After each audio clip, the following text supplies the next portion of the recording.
Perceber que algo está em desequilíbrio e mover-se em busca de harmonia não é um movimento simples. Ao longo desses nossos encontros aqui, em que ouvimos especialistas em diversos temas, nós vamos abrindo perspectivas para a conquista dessa autonomia como indivíduo e como um ser em sociedade. Hoje o nosso convite é para que você olhe para a sua relação com seu parceiro ou parceira. O relacionamento tem sido mesmo de parceria? Como você age para solucionar os conflitos que vão surgindo, os sentimentos quando precisa ceder, as frustrações diante de projeções para o outro e as expectativas de futuro são alguns dos temas que propomos para esse papo. E, claro, tem muito mais. Esse é o Papo Saúde, podcast da Unimed Ceará. É uma alegria estar de volta aqui com você. E a nossa convidada é a psicóloga especialista em terapia familiar e de casais, Luíse Madeira. Olá, bem-vinda. Olá, querida. É muito prazer estar aqui com você, viu? Espero muito atender a expectativa da nossa conversa. Tenho certeza que a gente vai ajudar e talvez, né, dar aquele clique assim na cabeça de muita gente. Você sabe, eu gosto sempre do papo começar assim de uma forma bem relaxada, né? Assim, indo aos poucos. Então, diz pra gente o que é terapia de casal. Parece assim uma coisa meio que assusta, né, e tal. A terapia de casal é um processo que, quando o casal não está conseguindo falar a mesma língua, busca um intérprete, mais ou menos isso, né? Então, hoje mesmo é um dia que eu comecei 2 processos de terapia, 2 processos novos. É muito fascinante, porque você vai escutando o que um fala, o que uma fala, e traduzindo para o outro ou para a outra, e é esse processo de resgatar ou construir uma comunicação, ao ponto de que você seja o mediador, mediadora disso, e depois você possa assumir a comunicação continuar, mas é Que isso. legal isso, da forma que você falou, me abriu assim, sabe. Você falou que é quando o casal não está conseguindo, né, fazer essa comunicação. Então, já mais ou menos você responde uma outra dúvida minha, assim, da importância da terapia para a manutenção de um relacionamento saudável. Isso, mas quando o casal pode estar saudável e se comunicar bem. Provavelmente esse casal não vai precisar de um intérprete, tá certo? Então, realmente, eu não gostaria de dizer que todo casal precisa de terapia de casal. Não, a terapia de casal é um reparo na comunicação. Nesse reparo, o nível de estrago pode estar muito baixo ou muito elevado. Mas se não tem estrago, a comunicação está fluindo. Aliás, quando a terapia de casal consegue habilitar o casal para a comunicação, o terapeuta fica até dispensável no processo. Entendeu? Faz sentido para você? Faz demais. Eu fico pensando o que é, assim, um relacionamento saudável, né, porque você falar de uma pessoa saudável tem uma série de questões que você tem que levar em consideração, né. Aí vamos para o relacionamento. O que é saudável ou não saudável? Vamos pensar que um relacionamento feito de 2 pessoas, né, ele precisa funcionar bem. Então, vamos pensar nesse relacionamento como uma terceira pessoa. Então, quando vem para o meu consultório para tratar, eu consigo enxergar bem que eu não estou tratando nem ele, eu estou tratando outra pessoa. Nem ela, nem ele é outra pessoa. Nem ela é outra pessoa. Essa outra pessoa se chama casamento, relacionamento. O que é um relacionamento saudável? É esse relacionamento, esse terceiro ente, depois de 2 pessoas tem mais um ente chamado relacionamento, que ele tem que ser funcional e ele não pode violentar as individualidades. Então, a conjugalidade funciona, mas não mata as 2 individualidades. Isso é o grande mistério, né? Como é que a gente pode ter uma conjugalidade que funciona e 2 pessoas que também não estão se violentando, não estão se negando, não tem ninguém abrindo mão demais para outra pessoa. Então, saudável seria isso. Eu gosto de estar aqui com essa pessoa, eu abro mão de algumas coisas, mas não são violentas para mim, e nós funcionamos bem juntas, porque como pessoas, porque quanto mais a gente funciona junto, mais o amor tem espaço. Quanto mais a gente ama, mais a gente deseja funcionar. Então é como se a terapia de casal fosse um lugar onde a gente vai resgatar essa saúde da relação a partir da funcionalidade. Uhum. Você está falando, obviamente, que de ele, ela, né, como você fez questão de dizer, é o relacionamento que eu trato, né. Então nada de poliamor aqui, gente. Eu não trato porque eu tenho que criar atualmente, eu só consigo tratar o que eu sei, né? E eu ainda não sei nada sobre o poliamor, nem sobre os relacionamentos formados de mais pessoas. Então, eu realmente trato os pares ainda. Então, eu fico pensando assim, ele pode não estar legal, mas ela está legal, aí vão equilibrando ali, ela, ou ela, ele, enfim, mas a gente tem uma série de fatores externos, né? A gente vive um momento pós-restrições da pandemia, e depois eu tenho perguntas para fazer especificamente sobre isso, mas, por exemplo, tem as questões econômicas. O que tem levado os casais para a terapia hoje? Por incrível que pareça, a mesma coisa que tem levado os casais para a terapia desde sempre: a sexualidade, as questões financeiras, os relacionamentos com as famílias de origem, a educação dos filhos e as dificuldades no companheirismo. Então, eu converso com pessoas há muitos anos, né? Quase 40 anos, né? Eu converso com as pessoas, e não mudou isso, não mudou. Hoje a gente tem questões novas. Por exemplo, a gente tem, olha, eu acho que a gente está tendo dificuldade porque com a pandemia nós ficamos mais expostos um ao outro e isso agravou a nossa dificuldade de ser companheiros. Mas os elementos externos agravam, mas as questões não são originais, entendeu? Assim, continua sendo isso. Olha, o tempo passa, o tempo passa, o tempo passa, e é uma coisa, parece assim, né? Assim, parece antigo. Os casais continuam tendo problema com as famílias, né? Os relacionamentos com os pais mais velhos. Então, as questões são as mesmas, elas não mudam. Elas são as questões do amor, da convivência, da existência juntos. Agora vai mudando a intensidade, vai mudando a forma como esse problema se apresenta. Eu tenho visto, inclusive, essa coisa da pouca aceitação das frustrações, né? E aí eu imagino como isso também interfere, esse calor, né? Esse explodir fácil, né? Como isso pode interferir justamente nesses relacionamentos hoje, que tem tanta gente que já nem começa uma relação porque acha que não vai ter pique, né? Para se dividir, para dividir o espaço, para ceder, enfim, né?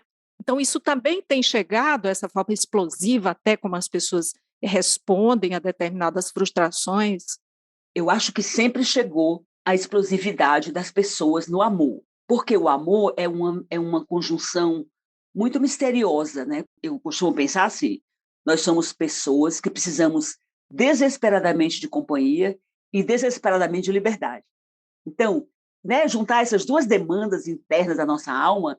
Então, toda vez que duas pessoas estão juntas, aparecem as diferenças, estão convivendo muito tempo. Então, sempre foi explosivo. O amor sempre foi explosivo, usando sua palavra que eu achei maravilhosa. Agora, o que a gente tem? Talvez a gente tenha até hoje uma menos explosividade por causa das opções. Hoje em dia, um casal pode ser extremamente funcional e apaixonante, apaixonado, e cada um fazer um programa num sábado à noite, isso não ser uma grande questão, voltam, ficam juntos, ficam. Então, eu acho que o que a gente tem hoje, se for colocado a serviço do amor, até melhora, porque não há tanta pressão para funcionar ali, só os dois. Sim, a gente teve a pandemia que gerou isso, mas eu acho que nós estamos evoluindo muito em termos de individualidade, não individualismo, tá? Individualidade, que é diferente. Então, isso acresce, o conceito de parceria hoje é muito mais trabalhado, muito mais discutido do que no passado, quando a relação homoafetiva não era aceita como uma relação funcional, era considerado um equívoco, e a relação heteroafetiva tinha uma relação de poder muito grande, né? Tinha um soberano e uma mulher se submetendo. Isso fazia funcionalidade, mas não era feliz essa história. Só era feliz porque culturalmente não tinha muita opção. E hoje eu acho que o conceito de parceria tem se desenvolvendo lindamente, eu acho que é até mais tranquilo. Pode até, um casal funcional, até rebaixa o poder da explosividade por causa dessa possibilidade de não estarmos totalmente presos e grudados o tempo todo. Uhum. Mas e a família, hein? Você falou aí da família, né? E eu fico justamente vendo essa interferência, né, no espaço do outro, enfim, né? E acontece assim, na terapia de casal, rolar também a necessidade da terapia familiar. Aliás, qual é a diferença, assim? Quando eu falei interferência familiar, eu estou falando das famílias de origem. Então, vamos imaginar duas pessoas, cada um tem pai, tem mãe, ou tem sua mãe, ou tem seu pai, e a funcionalidade desse grupo mais extenso interferir na funcionalidade do casal e da nova família, porque aí a terapia de família é uma terapia, muitas vezes, mais voltada para a nova família que foi fundada. Embora eu já tenha feito muitos trabalhos terapêuticos com a família de origem ali, porque todo mundo mora junto, já tive o momento de ter 13 pessoas no meu consultório comigo, né? 13, 12 pessoas e mais eu. Foi a terapia mais extensa em termos populacionais que eu já fiz, né? Mas, né, realmente, o consultório de terapia familiar é grande, tem muito sofá, tem muitas cadeiras de opção integradas na decoração para a gente puxar na hora. Então, a interferência é da família anterior, que já deveria estar, né, respeitando o novo contexto. Às vezes, também a família nova não consegue fazer isso direito, mas a terapia familiar geralmente é o pai, a mãe e os filhos, ou as duas mães e os filhos, ou os dois pais e os filhos, ou o pai, os enteados, tentando fundar uma funcionalidade. Então, sempre que houver um grupo familiar, seja de onde quer que ele tenha surgido, como segunda relação, segundo casamento, terceiro casamento, a gente vai precisar fundar uma funcionalidade familiar. A gente falou em funcionalidade do casal, né? E agora a gente está falando de funcionalidade familiar. Imagina, duas crianças que passam a ser, aspas, irmãos, né? Na infância, um adolescente. Geralmente a gente considera o conceito de família em quem está morando junto ali, mas hoje em dia é tão alternativo isso, é tanta convivência, né? E eu acho isso belíssimo, que acaba sendo uma família, mesmo endereço diferente, mas com seus próprios rituais. Então é muito bonito isso, né? Fundar núcleos familiares a partir de pessoas que já nasceram, que não nasceram dentro daquele contexto. É sim. E qual é, assim, então, o impacto de um casal disfuncional na vida dos filhos? A disfuncionalidade, ela é mais grave do que a ruptura, tá certo? Então, se uma criança pudesse escolher, se um filho pudesse escolher, mesmo uma criança pequena, escolheria papai e mamãe juntos, felizes. E a segunda opção seria, eu estou falando papai e mamãe num conceito mais tradicional, o segundo conceito seria papai e mamãe separados e felizes. E a terceira opção de uma criança, isso nunca mudou, seria papai e mamãe juntos e infelizes. Então, a gente está falando a palavra feliz e falando papai e mamãe, eu estou falando isso para ser mais concreta a construção da ideia, né? Mas, porque isso não quer dizer que uma pessoa que se separa vai encontrar felicidade ali, mas um casal disfuncional lesa muito porque gera, a criança precisa, vamos pensar em criança, né? Adolescente, precisa se sentir segura. Uma coisa que uma criança precisa, isso nunca mudou, é se sentir segura. Os pais, né, os adultos que convivem com a criança, discutindo, brigando, se contradizendo, dizendo coisas diferentes para uma criança ou para um adolescente, isso vai causar muita confusão, muita insegurança e provavelmente até sintomas emocionais que vão precisar ser tratados depois. Porque isso, hoje em dia, a gente tem mais acesso à compreensão da disfuncionalidade quando ela vira uma patologia, porque antes a gente não tinha. No passado, né, e passado lá atrás, não, essa pessoa está ansiosa, está nervosa, sei lá o quê. E hoje a gente sabe que isso pode desencadear síndromes que precisam ser detectadas, né? A gente já tem a farmacologia a serviço do bem-estar emocional, da saúde mental das pessoas. Então, sim, a disfuncionalidade causa muita disfuncionalidade pessoal, né? Nessa perspectiva, Luiz, de que a separação pode ser, digamos assim, melhor aproveitada por essas crianças, adolescentes, os filhos, enfim, do que um casal permanecer junto de maneira disfuncional, até que ponto, então, a terapia de casal pode proporcionar um prolongamento de uma relação, assim, tem esse objetivo ou não? E se cabe ao terapeuta indicar, por exemplo, que aquela relação acabou, não sei. Na verdade, é assim, quando duas pessoas buscam um mediador, elas têm um objetivo. E a maioria das vezes o objetivo é ajustar a relação. Porque imagina uma pessoa gastar tempo, gastar dinheiro numa relação que a pessoa não acredita mais. Então, sempre há uma crença. Aí encontra um terapeuta que acredita que, na maioria das vezes, a disfuncionalidade é por incompetência do casal, né? Então, o terapeuta oferece alguns elementos e aquele casal pode vir a ser competente para conviver. Muitas vezes o casal chega lá e eu percebo que aquilo ali parece um relacionamento acabado, mas vamos ver, vamos investigar. E às vezes acontece, o casal chega lá e diz, a gente já terminou, esse casamento já acabou, estamos aqui para fazer uma ruptura funcional, né? Essas palavras são minhas, funcionalidade. Estamos aqui para saber como não lesar os nossos filhos com a ruptura.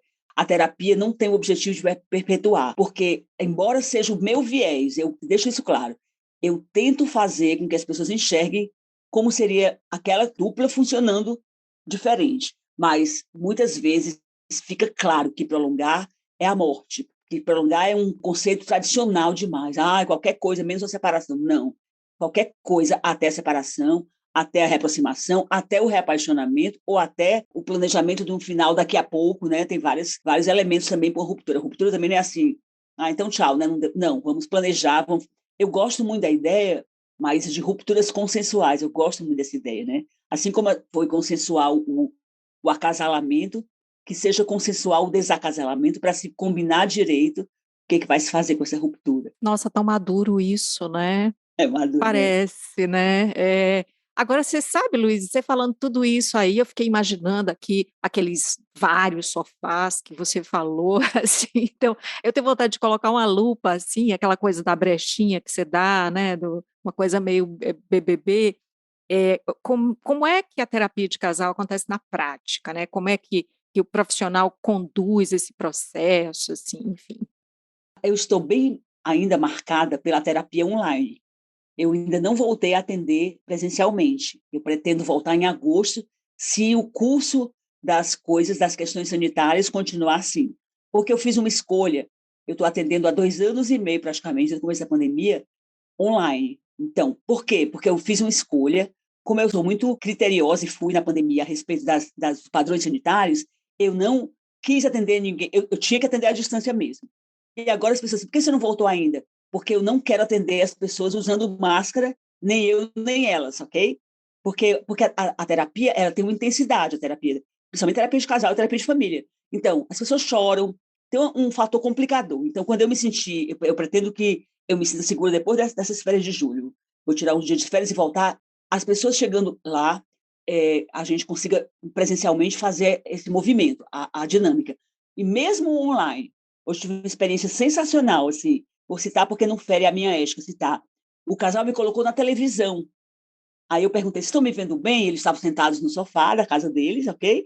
E eles disseram, Luiz, se você viu o tamanho da televisão que a gente está te vendo aqui, então, né, assim, interessante, porque eu nunca tinha atendido, eu sempre estou atendendo pelo laptop, né, ou até pelo telefone, atendo bastante. Então, assim, hoje eu estava numa tela grande. Como é? A gente começa o processo perguntando o que traz aquele casal ali. Naquela pergunta já tem várias pistas, o quanto um atropela o outro, o quanto um não deixa o outro falar, o quanto um se queixa de uma coisa que o outro não, que fica admirado. Como assim, né?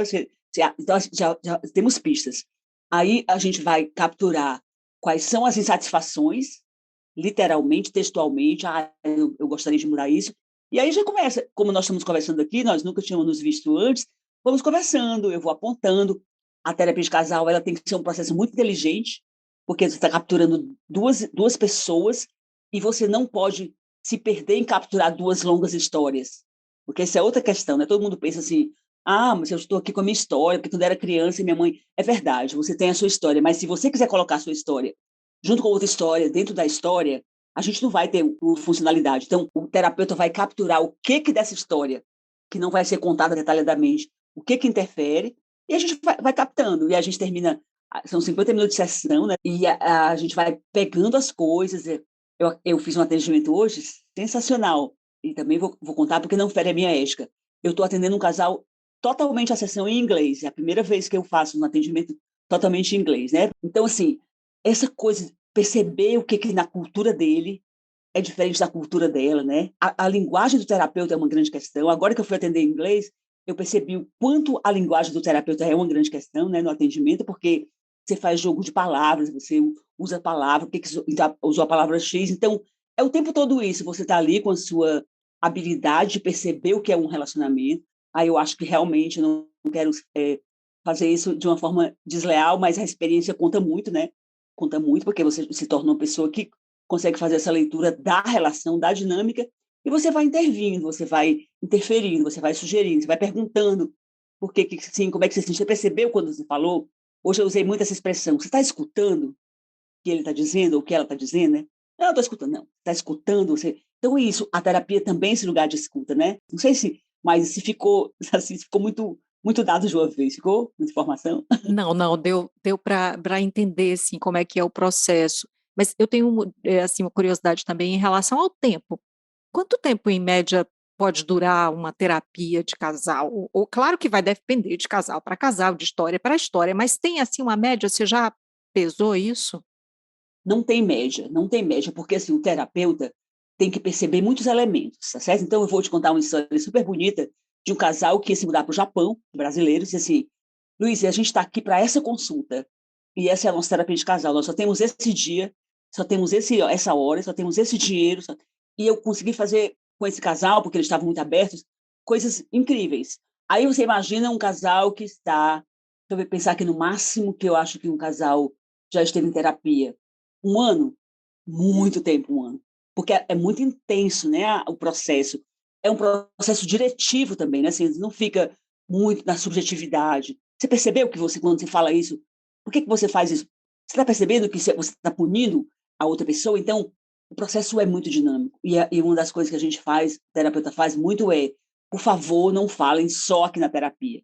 Não conversem só aqui na terapia. Né? Como a gente está cultivando a comunicação, e a gente vai orientando, e vai conversando, e vai sugerindo, né? Essa palavra sugerir é melhor do que orientar, que as coisas que estão sendo detectadas sejam praticadas, e aí já tive terapias que duraram um ano, com um resultado incrível, e essa terapia, o recorde que durou um dia, né?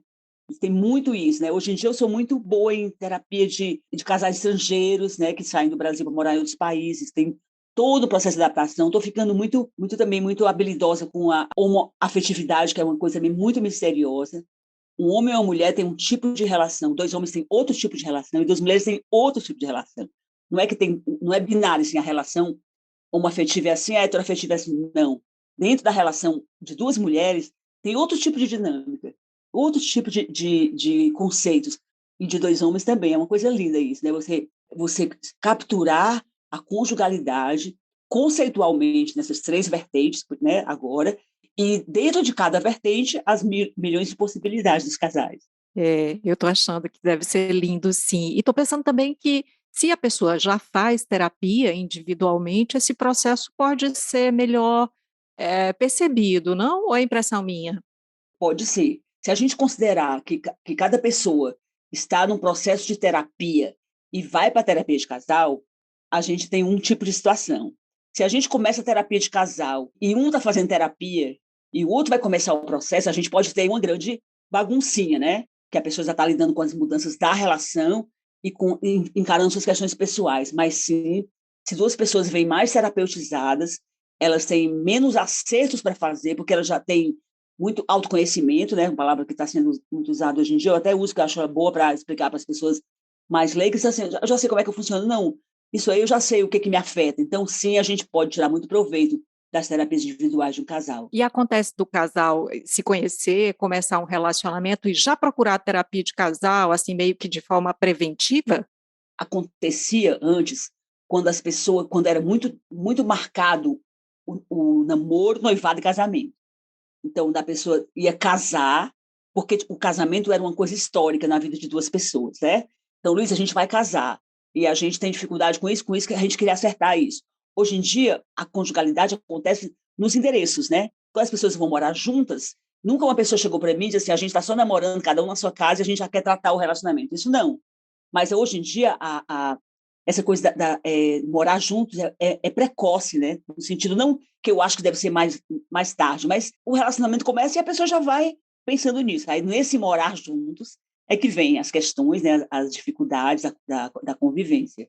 E durante o período das restrições da pandemia, né, do isolamento, enfim, isso parece assim que foi, de novo, a palavra explosiva, né?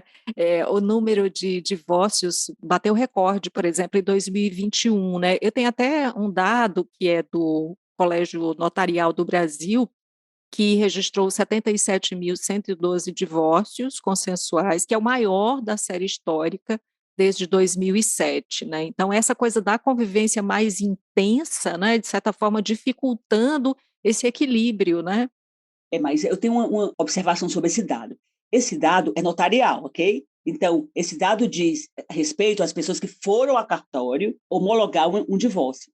Eu tenho uma desconfiança que, na pandemia, muitas pessoas que já estavam com casamentos rompidos aproveitaram um pouco do tempo para homologar o divórcio. Vamos resolver nossa vida, ok? Porque os desencontros não são oficiais, eles não estão ali oficialmente registradas. Talvez tenha tido muito, muito mais divórcio do que isso, mas também de uma pessoa que nunca assinou um papel para ficar junto, se separou na pandemia por excesso de convivência, por saturação de presença, e a gente não vai ter esse dado. Então, para mim, esse dado também fala do quanto se regularizou as situações, né, de divórcios já, talvez já acontecidos. Eu não acredito que a pessoa... O divórcio é um processo longo, assim.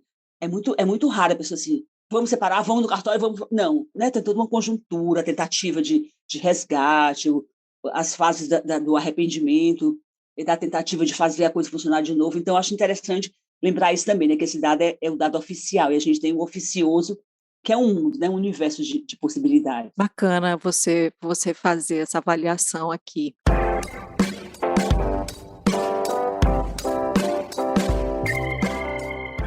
E assim, o que que faz com que um relacionamento chegue ao final, mas de forma saudável, do tipo, vamos continuar amigos, que parece uma frase boba.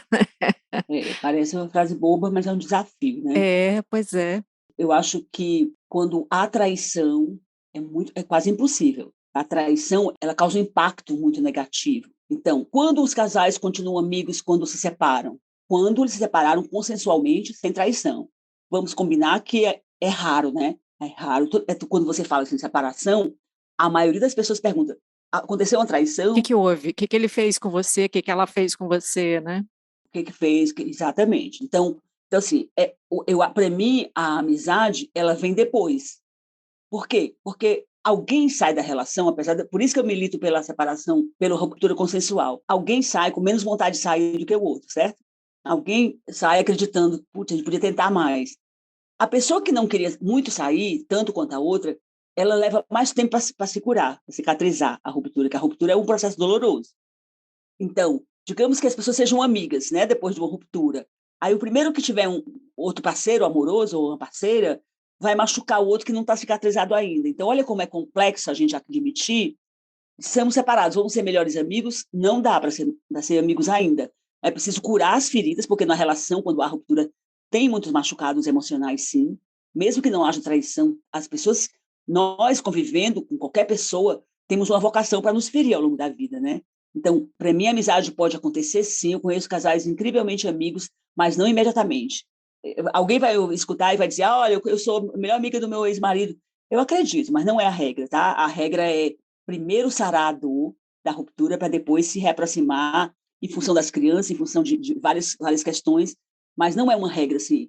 Tá tudo bem, vamos separar e vamos ser os melhores, ótimos amigos, porque tem recaídas, né? Tem ciúmes, tem resgate com ex-amores, tudo isso é muito ameaçador para o ego da outra pessoa. Sem dúvida. E no geral, assim, o que que a gente pode pensar, para promover um ambiente familiar mais harmonioso mesmo, mais funcional, para usar aqui essa palavra que nós usamos tanto? No geral, essa permissão para ser, para mim, é a coisa mais importante. Essa capacidade de dialogar, porque eu não quero controlar o que você é, o que você faz. Eu estou falando de uma família, né? E é um desafio, porque até crianças têm um jeito de ser que às vezes os adultos não querem, não gostam, tentam fazer uma obediência que às vezes é uma forçação de barra para a criança ser diferente, ou ser mais expansiva, ou ser mais organizada, ou ser mais não sei o quê. Então, essa liberdade, eu gostaria que todo mundo lembrasse assim: cara, na minha casa eu posso ser eu, né? A minha casa não parecia, vou fazer a metáfora aqui, talvez não seja muito legal, mas assim, a minha casa não era o meu quartel. A minha casa não era o quartel, a minha casa não era a minha prisão, não era o meu campo de concentração. A minha casa é o lugar onde eu pude chegar, e isso, para mim, continua até na vida adulta, quando os filhos chegam na casa dos pais, quando os netos chegam, ser esse lugar onde há uma permissão coletiva para ser. Não é nem permissão de alguém, porque se a pessoa está permitindo, ela está se apropriando do poder de permitir, né? Permissão como uma regra de vida, como uma pauta da vida. Como algo natural, né, percebido, sem sofrimentos, sem grandes esforços, enfim. Isso mesmo. O esforço talvez seja para instaurar, né? Quando começa quando a gente percebe que está oprimindo o outro, que o outro está nos oprimindo, a gente dialoga sobre essa opressão e a gente tenta inventar outras formas de se relacionar dentro da história e institui também a liberdade de ser como uma pauta do dia a dia, né? Nossa senhora, achei muito rico esse papo com você, Luiz Madeira. Você achou? Que bom, querido. Muito. A sua experiência, né, e que você falou de 4 décadas, é muito rica, né, e eu acredito que você conseguiu exatamente trazer alertas para a gente muito importantes. E eu senti também que são alertas que valem não só para o casal em si, não é, mas também para o relacionamento em família até, não é, de como a gente ouve, será que a gente está ouvindo, né, será que a gente está abrindo espaço para o outro, permitindo, né. Essa pauta realmente você observou bem, ela é muito válida para todo tipo de relacionamento, né. Toda pessoa que convive, se ela não tiver essa vontade de modificar o outro, se ela lidar com a ideia de permitir ser, aí é muito bonito isso, né, porque não tem outra forma, né. Não é nenhuma "olha que legal", não, é a única forma, né. Luiz e Madeira, muito obrigada por esse papo. Maísa, muito obrigada pelo convite, muito obrigada mesmo, tá. Também gostei muito de conversar com você, acho que também, quando a gente é perguntado, a gente também se enriquece lembrando das coisas, então foi muito bom para mim também estar aqui com você, viu. E assim nós chegamos ao final do episódio de hoje do Papo Saúde com um gostinho de quero mais, né? Eu lembro que esse episódio foi gravado de forma remota e que por isso a qualidade do som pode não ser a ideal e a que nós gostaríamos de entregar a você. Não esquece de seguir a gente na sua plataforma de streaming favorita.